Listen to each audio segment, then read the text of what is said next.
Hi guys, cabbage curry ready చేద్దాం. దానికి కావాల్సిన క్యాబేజ్, ఆనియన్, టమాటా, పచ్చిమిర్చి, కరివేపాకు, శనగపప్పు, ఉప్పు, కారం, పసుపు యాడ్ చేద్దాం. ఒక బౌల్ తీసుకొని అందులో 2 టేబుల్ స్పూన్ ఆయిల్, కరివేపాకు, ఆనియన్, పోపు దినుసులు వేసి కొంచెం సాల్ట్ వేద్దాం. సాల్ట్ వేస్తే త్వరగా మెత్తబడిపోతుంది.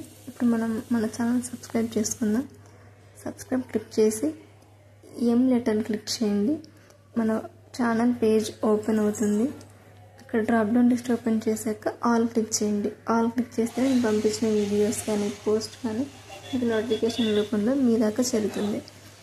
క్యాబేజీ కర్రీలో మనం క్యాబేజీని ఇప్పుడు ఆయిల్ చేసేసాం. ఇప్పుడు యాడ్ చేసిన తర్వాత దాంట్లో ఉప్పు, కారం, పసుపు, ధనియా పౌడర్, కొబ్బరి పొడి ఇవన్నీ మిక్స్ చేసిన తర్వాత అవుట్పుట్ ఇలా వచ్చింది. కొంచెం ఒక 5 minutes స్టవ్ మీద పెట్టి ఆఫ్ చేసి